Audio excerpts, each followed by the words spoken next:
One of the things that's very important to Ulupalakua Ranch is the protection of open space and the management of the land. What I'd like to perpetuate is an agricultural operation that protects open space and is economically, ecologically, environmentally, and socially sustainable.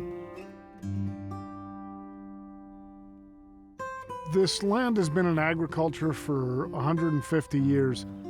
Currently, the size of the ranch is about 16 to 18,000 acres, located in upcountry Maui. Growing up in agriculture, you know, it's 365, 24/7. We run mainly cattle, sheep, goats, elk. So the love of the land and the fact that you can take the boy out of the country, but you can't take the country out of the boy, brought me back here after college. I did feel a strong sense of duty and responsibility in trying to figure out ways to preserve this place. And how do you do it? And take that challenge on head on. Take the bull by the horns, as we say. We have a strong need for diversification, and one of the options was alternative energy.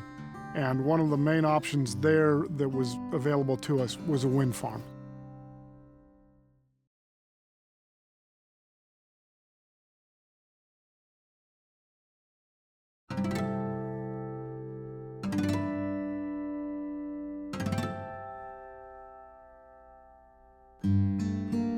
Being raised in these islands, you have a responsibility, a kuleana, if you will. And at Maui Electric, this kuleana is something very real. It's, it's about securing our future. It's about leaving a legacy of clean energy for our keiki and generations to come. Maui Electric and Ulupalakua Ranch were going down these parallel paths, looking towards alternative energy, and it culminated in the Oahe wind farm. And it's been a fascinating experience. It's been a very educational experience. I've got to revisit with Kauio'ai, who I've known my whole life, and talk to each other now because of this project and how we're going forward. 2 of their 8 turbines are currently up. They're right in the middle of construction and will be done in the next 60 to 90 days.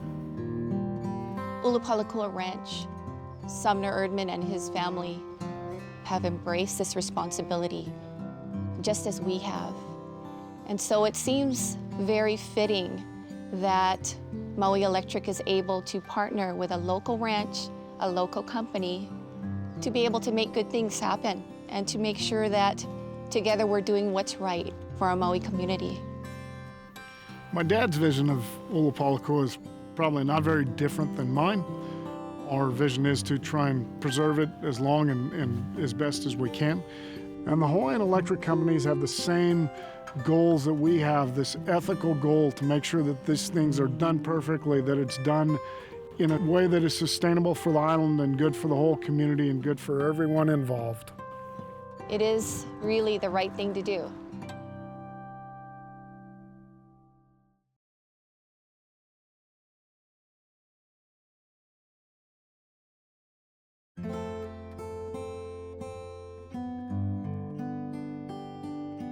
The wind farm, in the beginning, I didn't like it. Only for the reason is because you're coming onto sacred ground. The part that I feel is that if we're on horseback or we're on a quad or we're just walking in the land on the Aina, I can feel the ancient ones around me. And I try to listen. I try to listen to the wind, see if there's talking to you, give me the right direction. Teach me the ways.